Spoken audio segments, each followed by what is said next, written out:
नाम लेके गुरु नाम लेके चले आना ओ भक्तों चले आना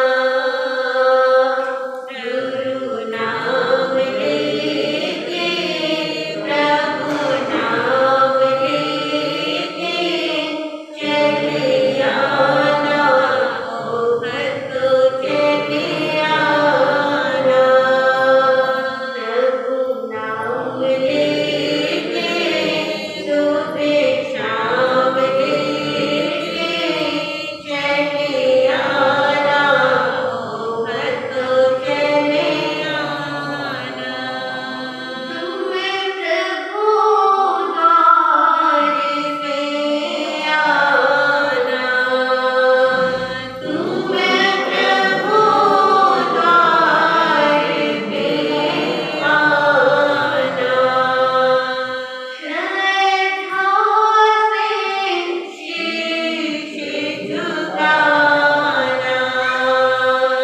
श्रद्धा से शीश झुकाना सच्ची श्रद्धा लेके सच्ची भक्ति लेके चले आना ओ भक्तों चले आना सच्ची श्रद्धा लेके सच्ची भक्ति लेके चले आना ओ भक्तों चले आना प्रभु नाम लेके गुरु नाम लेके चले आना ओ भक्तों चले आना शुभ कर्मों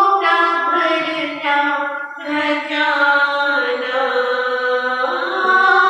शुभ कर्मों का भरना खजाना खाली हाथ यहाँ से न जाना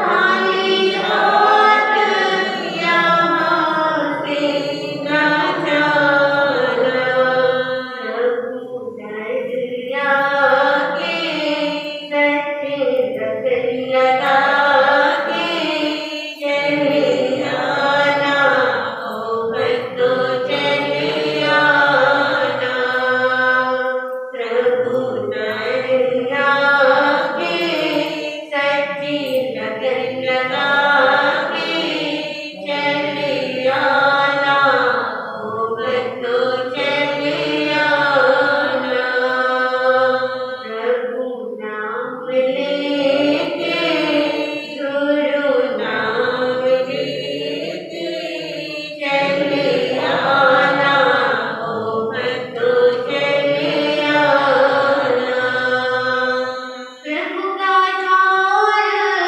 है अजब निराला प्रभु का द्वार है अजब निराला मिलता सबको यहाँ पे सहारा मिलता सबको यहाँ पे सहारा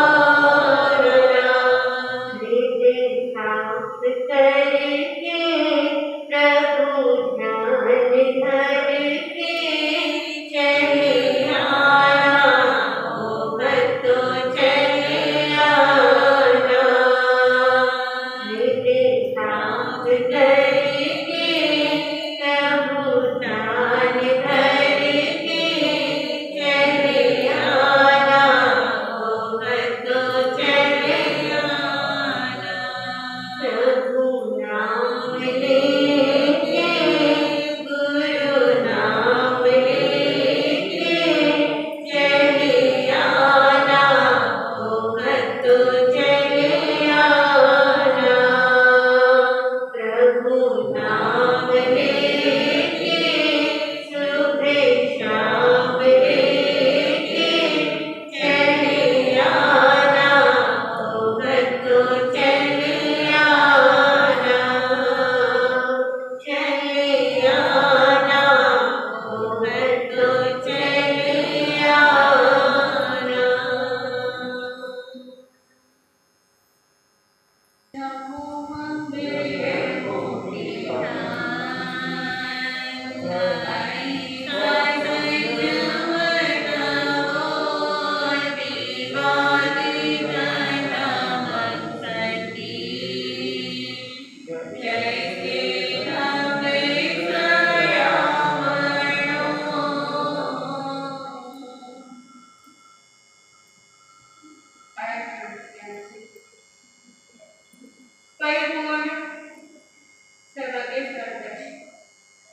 अरिहंत परमात्मा के चरणों में मेरा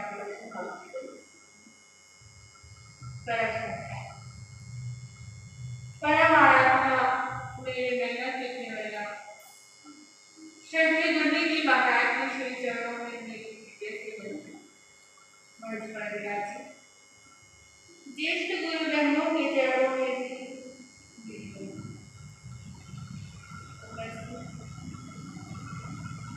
धर्म प्रेमी बंधुओं माताओं के लोग कुछ भी आपसे सुनाया जाए या कुछ भी बोला जाए उससे प्रभु चरणों में भक्ति के भाव रखना चाहूंगी। सभी मेरे साथ बोलने का प्रयास करें। मैं चंदन बन करती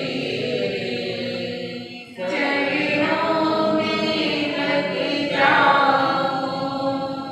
मैं चंदन बन करती चरणों में लग जाऊं। मैं फूल बन करती ओ मैं फूल बन करती चरणों में चढ़ जाऊं। मैं चंदन बन करती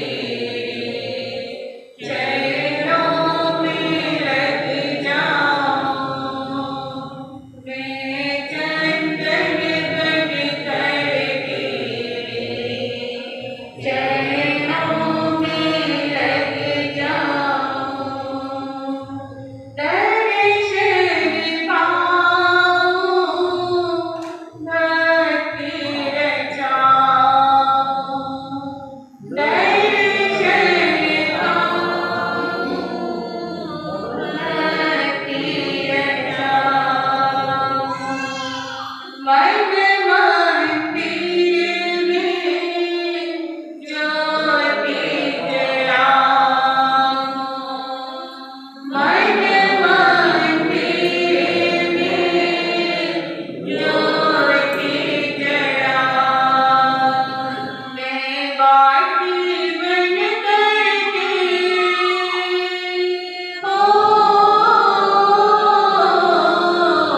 मैं बाटी बन करती दीपों में लग जाऊं। मैं चंदन बन करती चरणों में लग जाऊं। मैं चंदन बन करती चरणों में लग जाऊं। मैं फूल बन करती चरणों में चढ़ जाऊं। मैं चंदन बन करती चरणों में लग जाऊं।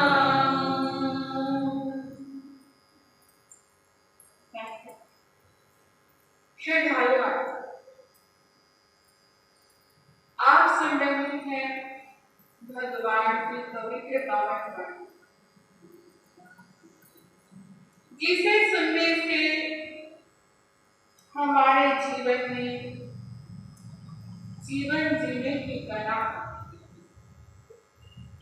जिसे सुनने से हमारे अंतर के राग द्वेष की क्रोध मान माया के भावों में कुछ शीलता आती, जिसे सुनने से हमारे भावों की श्रृंखला में कुछ कमी आती है। परंतु इन सबको सुनने से पूरा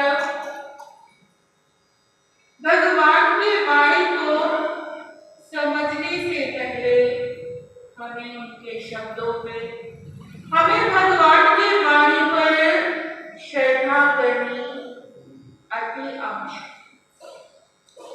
अगर हमारे हृदय में श्रद्धा के भाव नहीं है, विश्वास के भाव नहीं है, तो यह भगवान की वाणी भी कल्याणी होते हुए भी हमारा कल्याण नहीं कर सकती।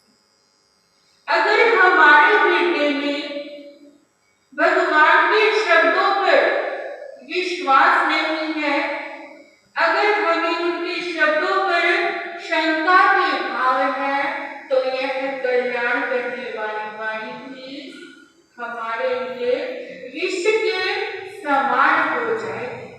जैसे कहा जाता है, विश्वास एक शब्द है, अगर किसी पर हो जाए तो हमारा बेड़ा पार हो जाता है। अगर वही उस विश्वास में विष का वास हो गया तो हमारा जीवन गतिमान नहीं हो पाएगा। तो हमें सबसे पहले भगवान के शब्दों पर, भगवान की वाणी पर श्रद्धा करनी है। अगर हमारे जीवन में श्रद्धा है, हमारे जीवन में विश्वास है, तो हम यह जो सुन रहे हैं अपने हृदय में अवश्य ही उतारेंगे। जब हमें श्रद्धा के भाव जागते हैं तो हमारा जीवन अपने आप ही चमत्कार बन जाता है। जब हम किसी मंत्र को करते हैं, उसका जाप करते हैं, तो पहले उसे व्यक्ति को यही समझाया जाता है कि इस मंत्र का जाप करने से अगर आपके हृदय में विश्वास है, तभी यह मंत्र भी फलीभूत हो सकता है, तभी उस मंत्र का असर हमारे जीवन में हो सकता है। अगर हम सोचे कि मंत्र हमने जप लिया, बस यह एक क्रिया है जो हमने कर ली, जैसे हम प्रातः उठकर ब्रश करते हैं, नहाते हैं, धोते हैं, यह हमारे जीवन की एक क्रिया है। अगर हम मंत्र जाप को एक क्रिया की तरह करेंगे तो वह किसी भी फल को नहीं देगा। तो भगवान ने हमें समझाते हुए कहा कि अगर हम कुछ भी कर रहे हैं, अपने जीवन में किसी भी तरह का कोई भी कार्य कर रहे हैं, तो उस कार्य में विश्वास अति आवश्यक है। जहां पर विश्वास नहीं होगा, शंका होगी, तो हम उस कार्य को पूर्ण नहीं कर पाएंगे। और जब हमारे हृदय में विश्वास इतना अटल होगा कि मैंने यह करना है और मेरा यह कार्य हो जाएगा, मुझे भगवान पर श्रद्धा है, उनके जो शब्द है, उनकी जो वाणी है, उस पर श्रद्धा रखे, तो हमारा वह कार्य अपने आप ही चमत्कार बनकर वह हो जाएगा। एक हरिद्वार के एक शिष्य लोगों को अनेक रोगों पर एक ही दवाई देता, जिससे कि वह रोगी पूर्ण रूप से ठीक होकर अपने घर को जाते। इस प्रकार उस शिष्य ने कितने ही लोगों का भला किया, कितने ही लोगों की बीमारी को ठीक किया, कितने की ही बीमारी को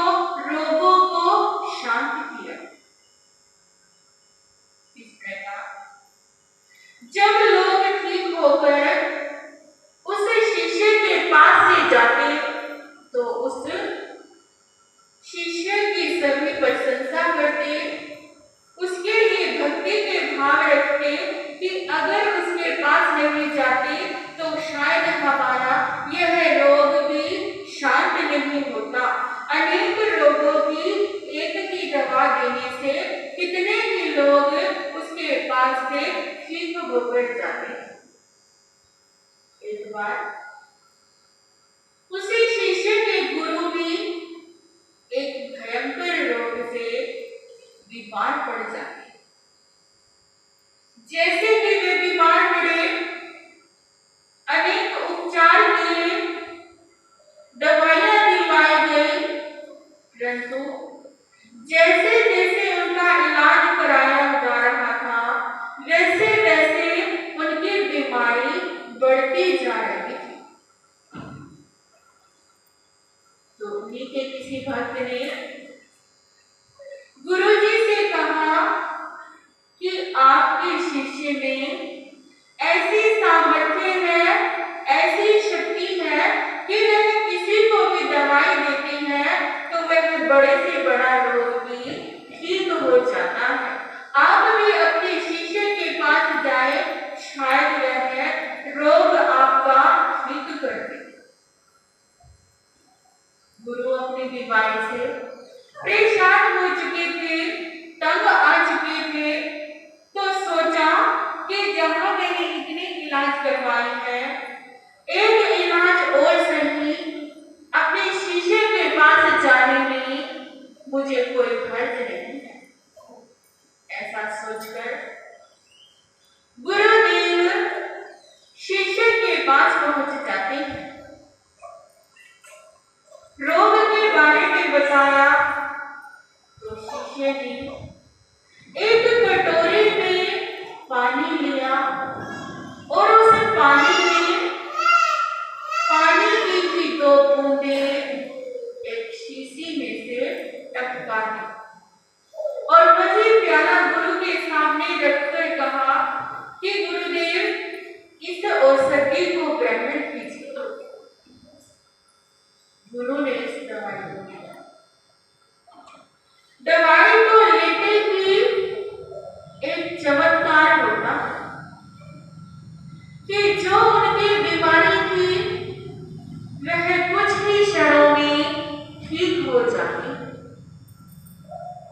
गुरु भी यह देखकर हैरान हो रही है, सोच रही है कि जो बड़े से बड़े डॉक्टर भी मेरी बीमारी को ठीक नहीं कर पाए और यह मेरे शिष्य ने एक क्षण में ही, कुछ पलों में ही यह बीमारी शांत कर दी। जब उन्होंने यह देखा तो उन्होंने अपने शिष्य से पूछा कि ऐसी ये क्या दवाई है, इस शीशी में ये कौन सी औषधि है, ऐसा इसमें क्या चमत्कार है जिसके कारण तुम्हारे सारे भक्त ठीक होकर जाते हैं, जिसके कारण मेरा इतना भयंकर रोग भी शांत हो गया। शिष्य ने गुरु के सामने हाथ जोड़कर कहा कि गुरुदेव यह सब आपकी ही कृपा का चमत्कार है। आपने मुझ पर आशीर्वाद का जो हाथ रखा हुआ है यह उसी का चमत्कार है और मुझ में या मेरी औषधि में कोई चमत्कार नहीं है। गुरु इस बात से संतुष्ट होने वाले नहीं थे। उन्होंने बार बार अनुनय विनय की, बार बार पूछा कि आखिर यह दवाई क्या है, मुझे अवश्य बताओ। गुरु बार बार पूछ रही है, शिष्य उनकी बात को टाल रहा है। जब गुरु ने देखा कि शिष्य मुझे औषधि बताना नहीं चाहता, जरूर उसमें कोई भेद होगा, तो गुरु ने क्रोध में आकर शिष्य से कहा कि अगर तुम मुझे औषधि नहीं बताओगे तो तुम्हारी इस औषधि का फल चला जाएगा। जैसे ही शिष्य ने सुना तो हाथ जोड़कर चरणों में बैठ जाता है और कहने लगा कि गुरुदेव इस औषधि का कुछ भी महत्व नहीं है, यह सारा महत्व तो आपके कर कमलों का है, आपके श्री चरणों का है। जो पूर्णमासी के दिन मैं आपके पास आता हूँ और आपके चरण धोकर जो वह पानी होता है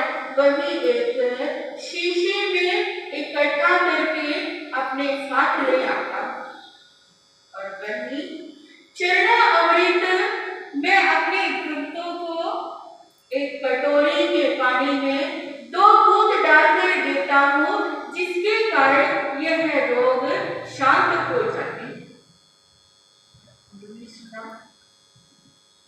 सुनकर हैरान हो जाते हैं, मन में अहंकार के भाव आए, सोचने लगे कि यह औषधि तो मेरे पास ही है।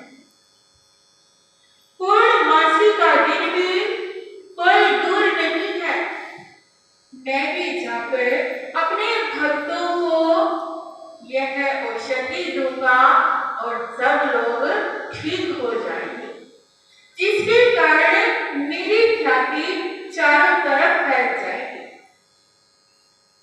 आते हैं अपने स्थान पर। पूर्णमासी का दिन आने वाला है। उससे पूर्व ही गुरु ने सभी तरफ एक ढिंढोरा पिटवा दिया कि अनेक रोगों की दवा एक ही है, जो कि मेरे पास है। जो भी रोगी यहाँ पर आएंगे सभी रोग से मुक्त हो जाएंगे। अब लोगों ने उनके शिष्य की चर्चा सुनी हुई थी। आसपास के क्षेत्र के लोग उनके चरणों में पूर्णमासी के दिन एकत्रित हो जाते हैं और वह गुरु भी एक बड़ा उसने अपने चरणों को मल मल के धुलवाते हैं और कटोरी भर भर के लोगों को वह पानी पिलाते हैं। क्या वहां पर चमत्कार होगा? मैं आपसे पूछ लेती हूँ, जहां पर अहंकार आ गया, क्या वहां पर चमत्कार आ सकता है? तो एक ही आंसर आएगा कि चमत्कार अहंकार में नहीं, चमत्कार श्रद्धा में आता है, चमत्कार विश्वास में आता है। यकीन अगर हमें हो जाता है कि यह कार्य हमारी श्रद्धा से उपजा है, तो वहां पर चमत्कार अपने आप ही उजागर हो जाता है। जैसे ही लोगों ने उस पानी को पिया, किसी का रोग शांत नहीं हुआ। सभी उस गुरु की निंदा करके जाने लगे कि ऐसे ही हमारा समय बर्बाद किया। हम अपना कार्य छोड़कर आपके पास आए थे इस विश्वास के साथ कि हमारा रोग शांत हो जाएगा। जो आपके शिष्य हैं, उनके पास एक बार भी जाने से बड़े रोग शांत हो जाते हैं, परंतु यहाँ तो कुछ भी नहीं हुआ।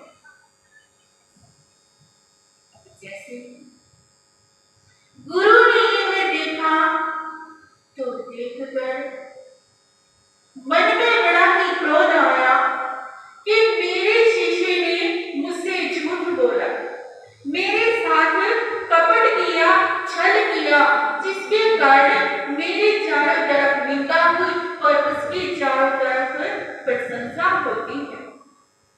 क्रोध में ही शिष्य के पास पहुंच जाती है, अनेक शब्दों से शिष्य को भरा भरा कह रहे हैं।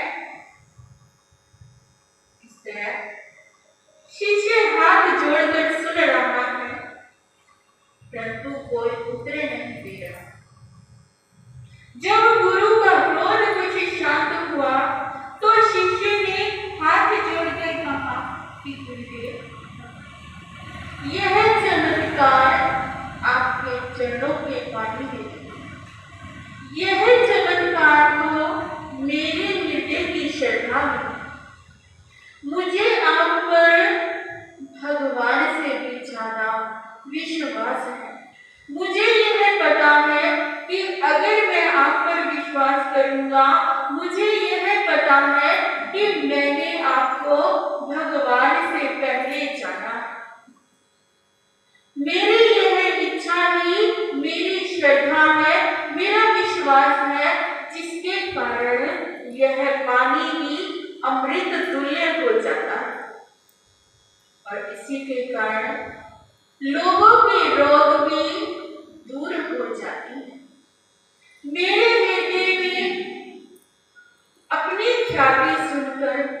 कभी अहंकार नहीं आया, कभी मन में ऐसे विचार नहीं आए कि जो यह लोग ठीक हो रहे हैं वह सब मेरे कारण हो रहे हैं।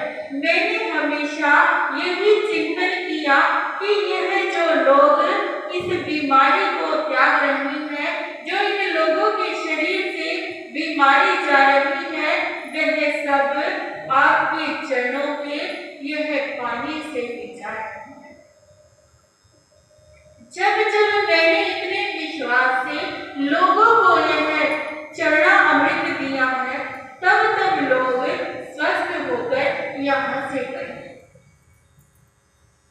गुरु भी समझ जाते कि यह चमत्कार मेरे चरणों में नहीं है, यह चमत्कार तो मेरे शिष्य की श्रद्धा में है। यह उदाहरण के माध्यम से ज्ञानी पुरुष हमें समझाते हैं कि चमत्कार किसी मंत्र की शक्ति में नहीं, किसी चरणों के अमृत में नहीं, किसी भगवान की वाणी में नहीं, वह चमत्कार तो केवल और केवल हमारे अंतर की श्रद्धा में। अगर हम मंत्र जाप भी करेंगे तो उस मंत्र में अगर हमारे अंदर विश्वास होगा तभी वह मंत्र भी फलीभूत होगा। तो हमें जो भगवान के शब्दों को ग्रहण करना है, उन शब्दों से पहले अपने हृदय में श्रद्धा के